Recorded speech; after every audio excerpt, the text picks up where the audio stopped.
ಆಂಧ್ರ ಪ್ರದೇಶದಲ್ಲಿ ವ್ಯಾಪಕವಾಗಿ ಹರಡ್ತಾ ಇದೆ ಕೊರೋನಾ.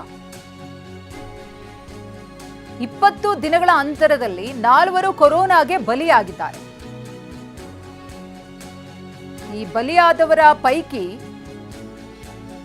ಕೊರೋನಾ ಲಕ್ಷಣಗಳು ಕಂಡು ಬಂದಿದೆ. ಅದರ ಜೊತೆಗೆ ಬೇರೆ ಬೇರೆ ಕಾಯಿಲೆಯೂ ಕೂಡ ಇವರಿಗಿತ್ತು ಅನ್ನೋದು ಗೊತ್ತಾಗಿದೆ. 12 ಜನರಲ್ಲಿ ಕೊರೋನಾ ಸೋಂಕಿರುವುದು ಪತ್ತೆ. ಆಂಧ್ರ ಆರೋಗ್ಯ ಇಲಾಖೆಯಿಂದ ಮಾರ್ಗಸೂಚಿಯನ್ನು ಕೂಡ ಹೊರಡಿಸಲಾಗಿದೆ. ಜೂನ್ 26ರಂದು ಮೊದಲ ಕೊರೋನಾ ಕೇಸ್ ಪತ್ತೆಯಾಗುತ್ತೆ. ಜುಲೈ 16ರವರೆಗೂ ಕೊರೋನಾಗೆ 4 ಕೊನೆಯುಸಿರೆಳೆದಿದ್ದಾರೆ. ಇತರ ಕಾಯಿಲೆಗಳು ಇರುವವರೇ ಕೊರೋನಾ ಸೋಂಕಿಗೆ ಬಲಿಯಾಗಿದ್ದಾರೆ ಅನ್ನೋದು ಗೊತ್ತಾಗ್ತಾ ಇದೆ. ಕಡಪ ಜಿಲ್ಲೆ 1ರಲ್ಲಿ 3 ಬಲಿಯಾಗಿದ್ರೆ ಕಾಕಿನಾಡದಲ್ಲಿ 1 ಸಾವನ್ನಪ್ಪಿದ್ದಾರೆ. ಜುಲೈ 16ರವರೆಗೆ 12 ಜನರಲ್ಲಿ ಕೊರೋನಾ ಸೋಂಕು ಕಾಣಿಸಿಕೊಂಡಿತ್ತು. ಈಗಾಗಲೇ ಹೇಳಿದಂಗೆ ಕೊರೋನಾ 4ರನ್ನ ಬಲಿ ತಗೊಂಡಿದೆ. ಈ ಮೃತಪಟ್ಟವರ ಪೈಕಿ 4 ಕೂಡ ಬೇರೆ ಬೇರೆ ಆರೋಗ್ಯ ಸಮಸ್ಯೆ ಇತ್ತು. ಕೊರೋನಾನೇ ಕಾರಣ ಅಂತ ಹೇಳೋದಕ್ಕೂ ಕೂಡ ಸಾಧ್ಯವಾಗೋದಿಲ್ಲ. ಆದರೆ ಕೊರೋನಾ ಸೋಂಕು ಪತ್ತೆಯಾಗಿರೋದ್ರಿಂದ, ಪಾಸಿಟಿವ್ ಬಂದಿರೋದ್ರಿಂದ ಆರೋಗ್ಯ ಇಲಾಖೆ ಆಂಧ್ರದಲ್ಲಿ ಅಲರ್ಟ್ ಆಗಿದೆ. ಜುಲೈ 1ರಿಂದ 16ರವರೆಗೆ 11 ಮಂದಿಯಲ್ಲಿ ಕೊರೋನಾ ಪತ್ತೆ.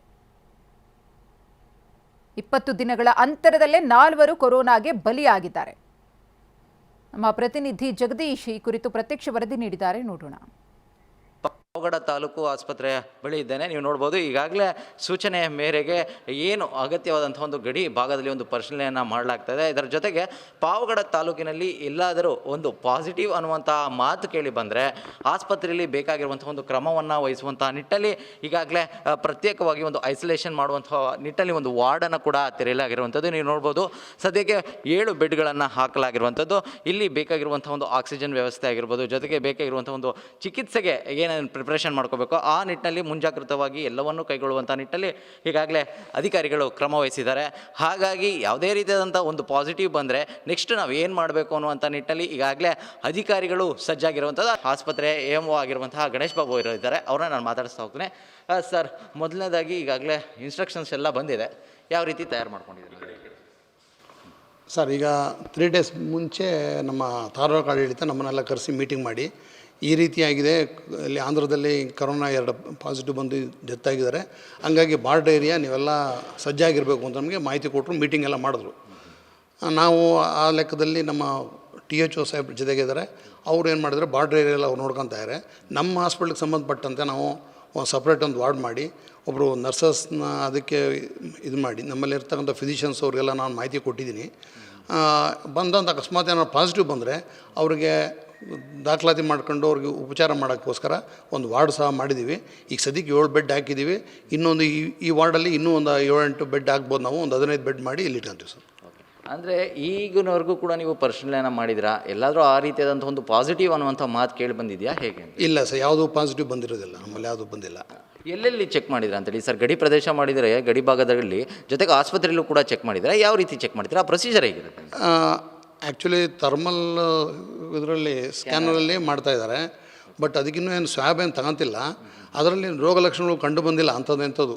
ಆ್ಯಕ್ಚುಲಿ ಮೇಯ್ನ್ ಅದಕ್ಕೆ ಕರೋನಾದಲ್ಲಿ ಡ್ರೈ ಕಾಫ್ ನೋಡ್ತೀವಿ ನಾವು, ಜೊತೆಗೆ ಸಿವಿಯರ್ ಹೆಡ್ಡೇಕ್ ಇರ್ತದೆ, ತುಂಬ ಸುಸ್ತು ಇರುತ್ತೆ, ಏನು ಫ್ಲೂ ಏನು ಬರುತ್ತೋ ಆ ರೀತಿ ರೋಗ ಲಕ್ಷಣಗಳು ಇರ್ತದೆ. ಇತ್ತೀಚಿನ ನಾನು ನೋಡಿದಂಗೆ ಈಗ 3 ಡೇಸಿಂದ ಅಂಥ ಯಾವುದೇ ಕೇಸ್ಗಳು ನಮ್ಮಲ್ಲಿ ಬಂದಿಲ್ಲ ಅಂತ ಹೇಳಿ. ಇದಿಷ್ಟು ಕೂಡ AMO ಆಗಿರುವಂತಹ ಗಣೇಶ್ ಬಾಬು ಅವರ ಮಾತು. ಕ್ಯಾಮ್ರಾ ಪರ್ಸನ್ ಸೋಮಶೇಖರ್ ಜೊತೆ ಜಗದೀಶ್, TV9 ತುಮಕೂರು. ಆಂಧ್ರದಲ್ಲಿ ಕೊರೋನಾಗೆ 4 ಬಲಿಯಾಗಿರುವ ಹಿನ್ನೆಲೆಯಲ್ಲಿ ಗಡಿ ಜಿಲ್ಲೆಯಲ್ಲಿ ಈಗಾಗಲೇ ಹೈ ಅಲರ್ಟ್ನ ಘೋಷಣೆ ಮಾಡಲಾಗಿದೆ. ಕೊರೋನಾ ಹರಡುವ ಭೀತಿಯಿಂದ ಅಗತ್ಯ ಕ್ರಮವನ್ನು ತೆಗೆದುಕೊಳ್ಳಲಾಗಿದೆ.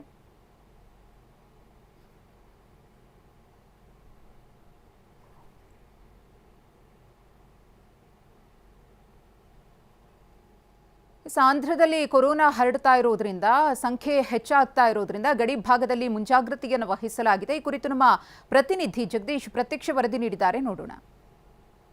ಕೊರೋನಾ ಸೋಂಕು ರಾಜ್ಯಕ್ಕೆ ಹರಡಬಹುದಾದಂಥ ಆತಂಕ ಇರುವಂಥದ್ದು. ಹಾಗಾಗಿ ರಾಜ್ಯದ ಗಡಿಯಾಗಿರುವಂಥ ತುಮಕೂರು ಜಿಲ್ಲೆಯ ಪಾವಗಡದಲ್ಲೂ ಕೂಡ ಈಗಾಗಲೇ ಮುನ್ನೆಚ್ಚರಿಕಾ ಕ್ರಮವನ್ನು ವಹಿಸುವಂತೆ ತುಮಕೂರಿನ DC ಹೇಳಿದ್ದಾರೆ. ಹಾಗಾಗಿ ಬರುವಂಥ ವಾಹನಗಳನ್ನು ತಡೆದು, ಅಂದರೆ ಪ್ರಮುಖವಾಗಿ ಆಂಧ್ರ ಟು ಪಾವಗಡ ನಿರಂತರವಾಗಿ ಸಂಚಾರ ಮಾಡುವಂತಹ ವಾಹನಗಳನ್ನು ನಿಲ್ಲಿಸಿ ಅವರನ್ನು ಪರಿಶೀಲನೆ ಮಾಡುವಂಥ ಒಂದು ಪ್ರಕ್ರಿಯೆಯನ್ನು ಕೂಡ ಮಾಡ್ತಾ ಇರುವಂಥದ್ದು.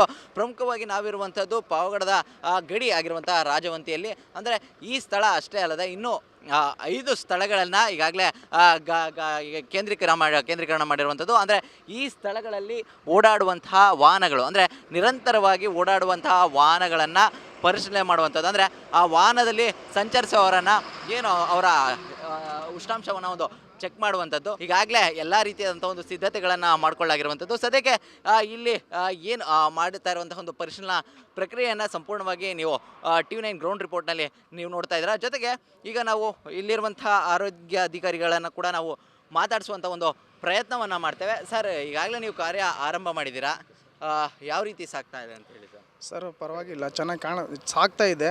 ಬಟ್ ಏನಂದರೆ ಜನರು ಏನು ಮಾಡಬೇಕು ಅಂದರೆ ಸ್ಪಂದಿಸಬೇಕು ಈ ಒಂದು ಕಾರ್ಯಾಗಾರಕ್ಕೆ. ಯಾಕಂದರೆ ಕೋವಿಡ್ ಮಹಾಮಾರಿ ಅಂತಕ್ಕಂಥದ್ದು ಅದೇನು ಅಂಥದ್ದು ರೋಗ ಅಲ್ಲ. ಬಟ್ ಏನಂದರೆ